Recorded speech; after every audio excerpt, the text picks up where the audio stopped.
Mais celui qui rêve d'évangéliser les païens devra avant être vicaire à Notre-Dame durant quelques mois.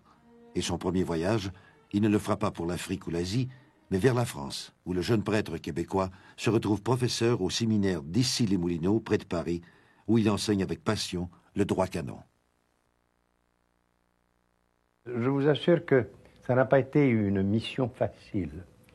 Un petit Québécois, vous savez ce que c'est qu'un petit Québécois qui arrive à Paris, et je devais donc me présenter devant 200 élèves, parce que on réunissait toutes les classes pour cette classe de droit canonique, qui n'est pas toujours très sympathique, au moins aux oreilles des étudiants, et avec notre accent, et puis avec tous nos handicaps, et puis peut-être un certain complexe d'infériorité. Quand je suis arrivé à Paris, en 1929, les 2 premiers sulpiciens français quittaient la France pour aller fonder le séminaire de Hanoï. Alors j'y voyais comme une espèce d'invitation de la Providence, et j'ai demandé aux supérieurs, enfin si je ne pouvais pas m'unir à eux, partir pour Hanoï. On m'a dit, enfin non, c'est une fondation française. Enfin, attendez l'heure de la Providence qui devait venir 4 ans plus tard. En 1933, je suis donc venu visiter mes parents. Et j'ai laissé tous mes bagages et surtout mes notes, enfin mes cahiers de retraite.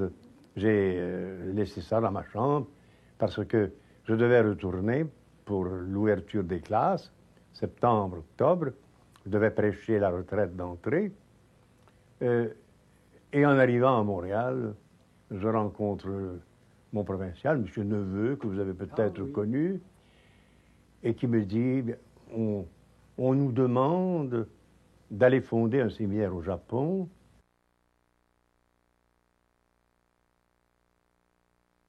C'est cette parole du Seigneur, cette parole de l'Évangile, m'avait toujours frappé. Hein.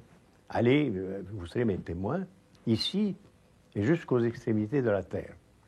Et me voilà donc quittant mon pays. Aujourd'hui, on se rend à Tokyo en, je sais pas, 17 heures d'avion. Moi, ça m'a pris 3 semaines pour m'y rendre. Et seul avec M. Prévost, qui m'accompagnait. Mais nous arrivions là-bas dans l'inconnu. Il a avoué beaucoup plus tard qu'il était très naïf. Il s'imaginait, lui, qu'un jeune prêtre enthousiaste arriverait là-bas au Japon et réussirait à évangéliser les païens. Et il dit c'était pure naïveté de ma part, d'autant plus que la société japonaise avait, je sais pas, des milliers d'années de civilisation, que c'était un peuple érudit, instruit, et il fallait lui donner des explications pour le convaincre de la nécessité de l'Évangile. Je pense que ça, c'est très certainement la première expérience qui l'a marqué et qui l'a éventuellement incité à revenir, à devenir missionnaire. Il fallait commencer à aller à l'école primaire, apprendre une langue nouvelle, et nous initier à la psychologie de l'orientale, qui est si différente de la psychologie cartésienne. Comme l'a souligné la biographe du cardinal Léger, les années passées au Japon furent des années difficiles, épuisantes. En septembre 1937, il écrit à ses parents « Il y a 1 an, je quittais Saint-Polycarpe. Ce jour-là, j'ai compris ce que je quittais. Je ne veux pas faire ici le bilan de cette année. Il y aurait beaucoup à dire, et ce beaucoup, il a surtout été fait de souffrance. » Quelques mois plus tard, une lettre émouvante. « Je viens de terminer cette première retraite en japonais qui aura demandé une si longue et laborieuse préparation. Mais je crois que le bon Dieu aura été glorifié, et alors, peu importe la peine. Je commence cependant à sentir un peu la fatigue. Itoyoshi est un petit coin perdu au fond des montagnes, le vieux Japon tel qu'il était des siècles auparavant. Beau paysage, population simple de paysans, attachés à leur sol et à leurs traditions. » Paul-Émile Léger découvre le tiers-monde au Japon, les différences de culture et de valeurs.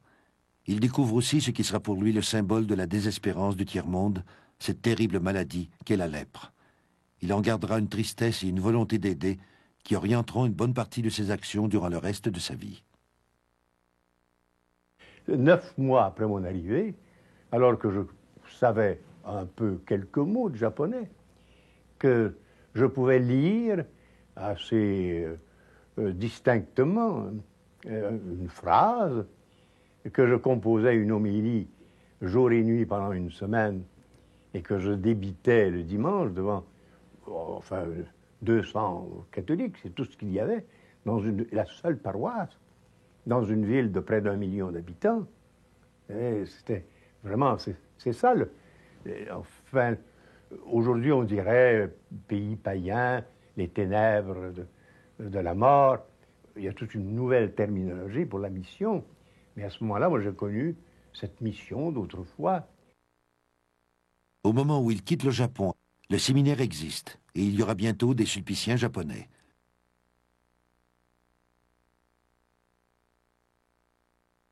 Et moi, je regardais ce séminaire que j'avais planté à un petit gland que j'ai déposé il y a 50 ans. Il est devenu tout de même un arbre. Et alors, sous la présidence du cardinal de Nagasaki et des 15 évêques du Japon qui étaient tous réunis, alors nous avons remercié Dieu pour cette œuvre qui tout de même, là-bas, a accompli un travail d'église. 150 prêtres ont été formés et 5 évêques.